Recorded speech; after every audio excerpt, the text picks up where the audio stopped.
श्री परमात्मने नमः। श्रीमद् भगवद गीता अथ पंचदशोऽध्यायः। श्री भगवान बोले, आदि पुरुष परमेश्वर रूप मूल वाले और ब्रह्मा रूप मुख्य शाखा वाले और जिस संसार रूप पीपल के वृक्ष को अविनाशी कहते हैं तथा वेद जिसके पत्ते कहे गए हैं, उस संसार रूप वृक्ष को जो पुरुष मूल सहित तत्व से जानता है, वह वेद के तात्पर्य को जानने वाला है।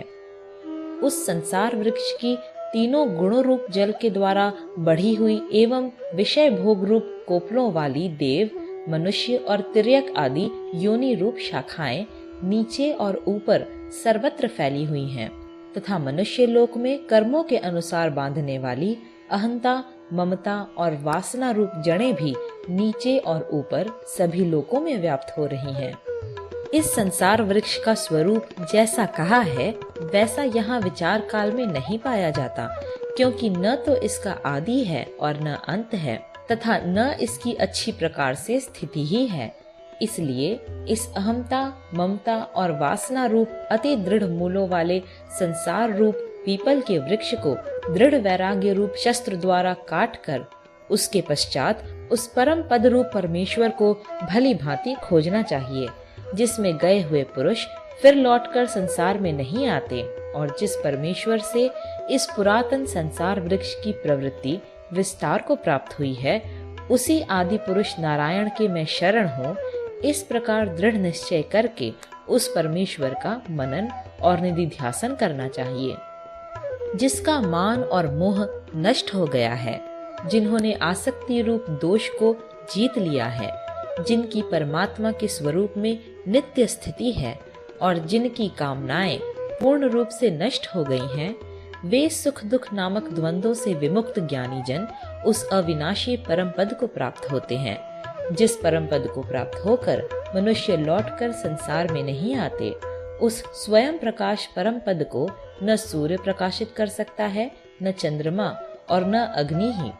वही मेरा परम धाम है। इस देह में यह सनातन जीवात्मा मेरा ही अंश है और वही इन प्रकृति में स्थित मन और पांचों इंद्रियों को आकर्षण करता है। वायु गंध के स्थान से गंध को जैसे ग्रहण करके ले जाता है, वैसे ही देहादि का स्वामी जीवात्मा भी जिस शरीर का त्याग करता है, उससे इन मन सहित इंद्रियों को ग्रहण करके फिर जिस शरीर को प्राप्त होता है उसमें जाता है। यह जीवात्मा श्रोत्र, चक्षु और त्वचा को तथा रसना, घ्राण और मन को आश्रय करके अर्थात इन सब के सहारे से ही विषयों का सेवन करता है। शरीर को छोड़कर जाते हुए को अथवा शरीर में स्थित हुए को अथवा विषयों को भोगते हुए को, इस प्रकार तीनों गुणों से युक्त हुए को भी अज्ञानी जन नहीं जानते। केवल ज्ञान रूप नेत्रों वाले विवेकशील ज्ञानी ही तत्व से जानते हैं।